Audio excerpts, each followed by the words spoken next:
Oh, jeez. You know, there are very few things in life that I know for a fact. But one is that every single person in this theatre, at some stage you're going to hit the ground hard. And there are only two things that matter after that. The first is how you rise back to your feet, right? And the second one is who's there to love you, who's there to take care of you. So my name is Enda O'Doherty, and I'd like to share some lessons from a washing machine with you. And I know a lot of you are thinking, what could you learn from a washing machine?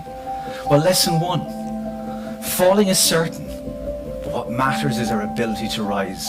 We've heard the most inspirational people here today.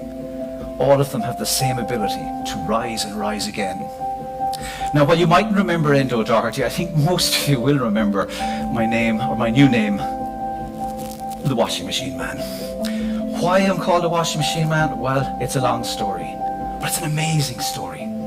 It's a story that involves me traveling 3 days above the clouds with a washing machine strapped to my back. And when you leave this auditorium, look up at the clouds. It's Ireland. I guarantee you they're there. Imagine that journey. You see, the next slide is important to me, and it's also going to get me killed, because my wife is sitting in the audience and she has no idea that I'm going to use this slide. This is my beautiful wife, Maeve. She's my muse, my energy, my life. She's the mother of my children.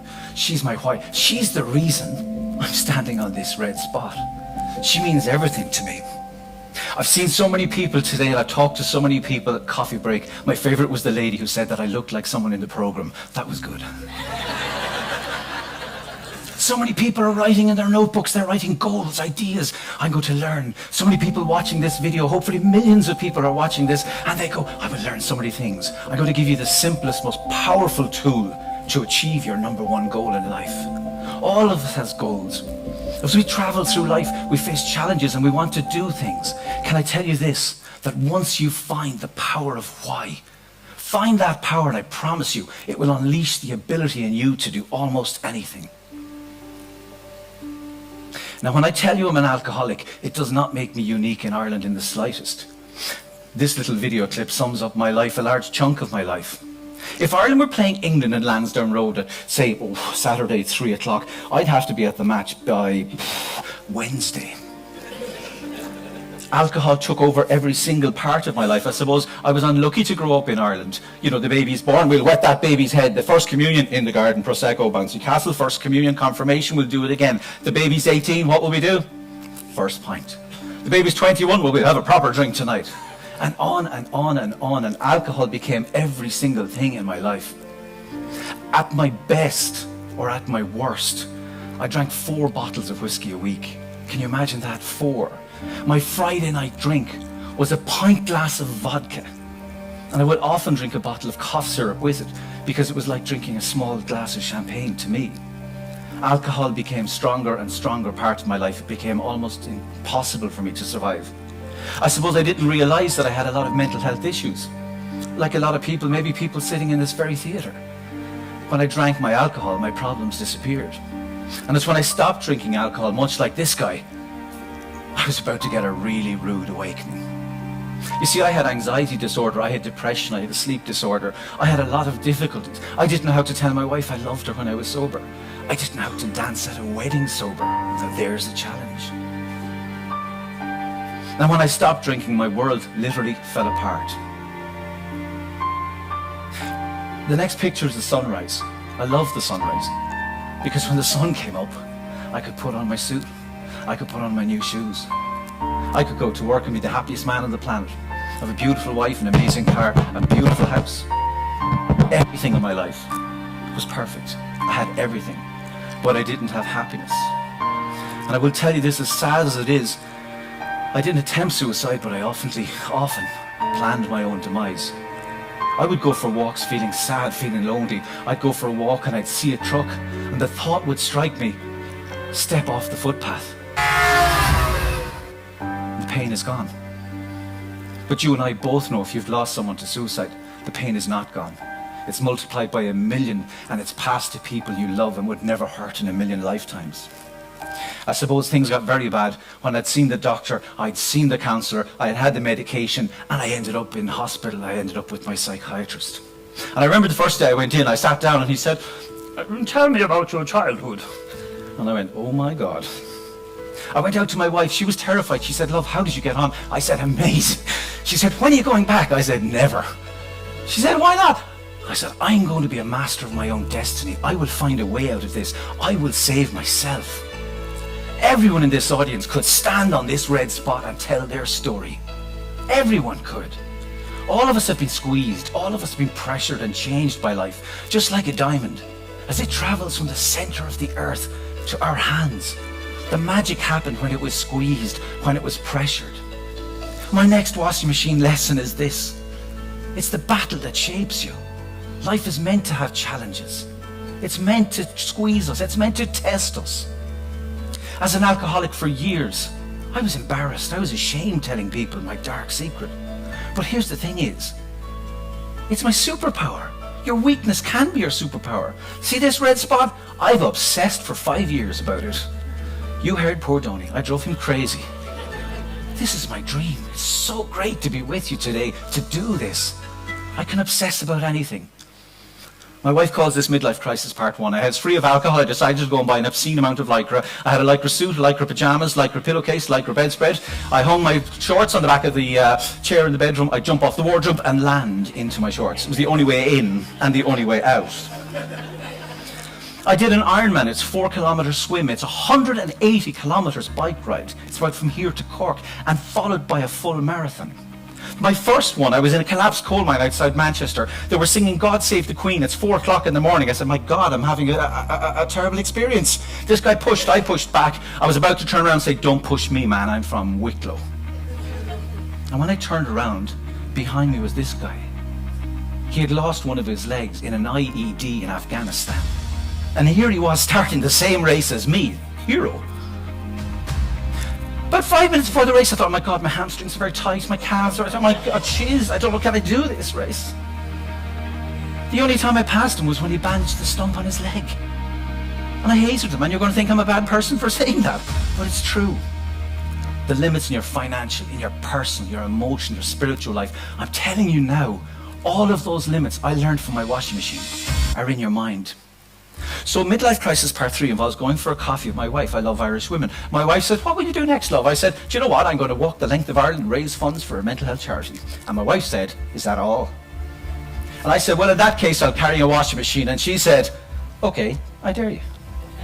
9 months later, I walked out of a Europe hotel in Dublin, in Belfast, surrounded by 30 of the most fantastic people. We did 9 marathons in 8 days. I hope you didn't eat too much for your lunch. On the marathons, it got really hard. It was 30 miles each day. I lost all of my toenails. I lost the fat pads at the front of my feet. Standing on the red spot today feels like I've got car keys in my socks right now. My heels came off. I had what could only be described as combustible diarrhea. It glowed in the dark. And then it got truly difficult because I broke my 2 feet. But here's the thing is, on the 9th marathon, I was faced with the exact same choice I was faced with on the start line. Take one more step. And in your life, when you're challenged or you're squeezed, remember that. Take one more step. I'd also love you to remember this photograph because I'm going to mention it at the end of my presentation today. On the finish line, thousands of people turned up to greet us. We raised hundreds of thousands of euro. People said it was impossible. People said you can't do it. But we did it. Then things got completely out of control, because what happened next was I went to Kilimanjaro, as you do, with 130 people and washing machines strapped on my back. I got off the bus and the first Africans went, "Whoa?" They had heard how friendly the Irish were. They had heard that we were different. They were a bit shocked. On the first day of that walk, can I tell you, I got extreme altitude sickness. I vomited all over my wife. One of the Africans went past and he went, "Hakuna Matata." And I was this close to telling him where he could stick his Lion King. But I didn't. And I'm sure you know it means everything will be okay.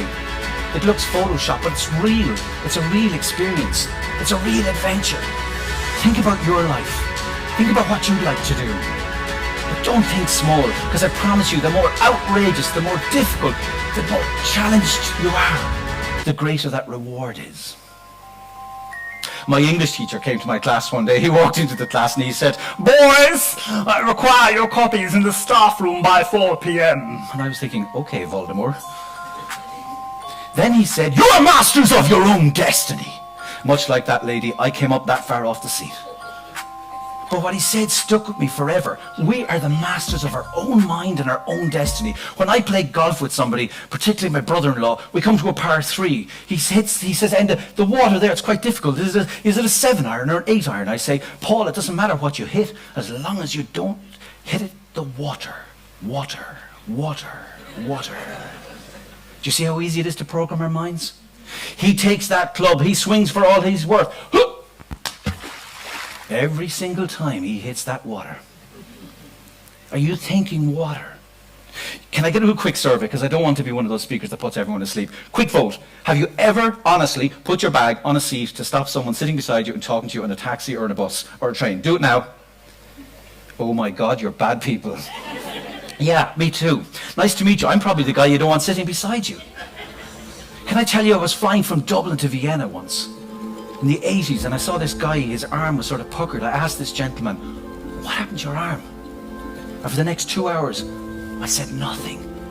He told me his life story. He was a Holocaust survivor. He had survived Auschwitz. And the day the Russians liberated the camp, he told me he took a knife and he cut the SS number from his arm. He said, "I'd rather my scar of hope than their number of hate." I was amazed. He told me about his wife who he'd met as a child in the camp, how they had traveled to America, how he had made a fortune. Here he was at the end of his life, going back to America.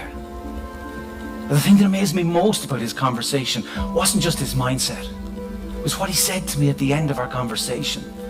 We parted the plane, he looked at me and he said, "Remember, Enda, you are a master of your own destiny." He never met my English teacher, but he clearly understood that we all have the power to change our lives positively. Yeah, it's very hard to go from the last story somewhere else, so I had to go here. So all of the speakers will testify to this. I've been to the toilet at least 16 times today. Terror. Every time I went to the toilet, I did 10 push-ups. Before I washed my hands, I did 10 push-ups. In an average year, I do 32,000 push-ups. My next washing machine lesson for you is this. Persistent, consistent effort. You don't have to do something massively huge to change your life. I promise you, the smallest change in your diet, in your food, in your finances, in your relationships, the smallest change can make the biggest difference. People say to me often, "You're a very inspirational man, Enda, with your washing machine, traveling around the country, and who do you admire?" I love this guy. You're going to Google this when we're finished. This is Peter Fruscian. You're going to say, "Enda, nice TED talk, but you made this up." Peter was an Arctic explorer. He got caught in an avalanche, got spun upside down, was about to run out of oxygen, had to dig his way out of the ice. And I apologize, it's a little bit rude, but Peter put his hands between his legs. He defecated into his hands. He took the poo, shaped it into an icicle, and dug his way back to the surface. When he got back to base camp, much like some of our lives, nobody was there to believe him. Nobody thought he survived. He took a pliers, removed all of his own toes to survive. Shortly after that, the Nazis invaded where he lived. He said, "I know a bully when I see one. I'm staying, I'm fighting." He fought the Nazis. He wrote 30 books. He was in 40 movies. Like I say, you're going to Google this afterwards. He won the first Oscar for a movie not in the English language. And when you think it can't get any weirder, he went to America and he won the original version of Who Wants to Be a Millionaire. Very impressive guy. Think about the problems, think about the challenges in your life. All you need to do is find a way to focus on solutions, not problems. It's customary when speakers speak to finish on a high. All the speakers today left you feeling passionate, motivated, and they were all like, positive. I'm going to go Irish, I'm going to go negative. Look around the theatre in a moment, because the average person in this theatre lives 28,000 days. That's all you get. Doesn't matter how much like you own, doesn't matter how much quinoa you eat. 28,000 days. It's not a lot, is it? Like, to be totally honest, like you could die in the next 10 seconds, right? 9,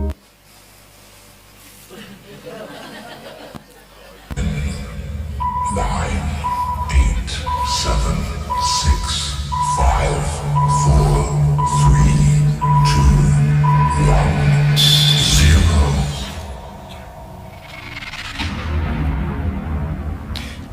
Beautiful thing about that exercise is everyone looks around to see who the poor fella is. Nobody assumes it's us, but that's true. It's a fact. That's what's actually going to happen. Final story regards the photograph that I showed you. When we came back to Waterford after our epic 9 marathons in 8 days, carrying a washing machine which had a powerful mental health message. Don't carry something stupid around. If you're under pressure, share the load, ask for help. This lady came to me, she said, "Can I get a photograph with you in the washing machine?" I said, "Of course." I picked her up and put her sitting in my washing machine. She turned to me and she said, "Enda, I didn't come for a photograph." She said, "What I really came for was to thank you for saving my life." She said, "On the first day of your walk, I wrote a letter to my husband saying goodbye. Got all the medication I could get in the house together, and I said goodbye to my children. And something clicked in my head." She said, "Here you were, a stranger, speaking about mental health, raising funds. You didn't even know me, yet you cared." And she said, "I decided to tell him the next day, to share the load." She said, "I didn't come for the selfie. I came to say thank you for saving my life." Now, I've never been hit by lightning. I'm almost certain I know what it feels like, because at that moment, that's what it felt like. We've had a wonderful day here together at TED. An amazing people, amazing day. When you walk through the doors of this theatre, you go home. Or if you're at home and you press stop on YouTube right now, there's 2 things I want you to do. The first is this: promise yourself, promise that for the rest of your days, you will never, ever do average. And the second thing is this: all of us, all of you, shine like the star that you were meant to be. Thanks for listening.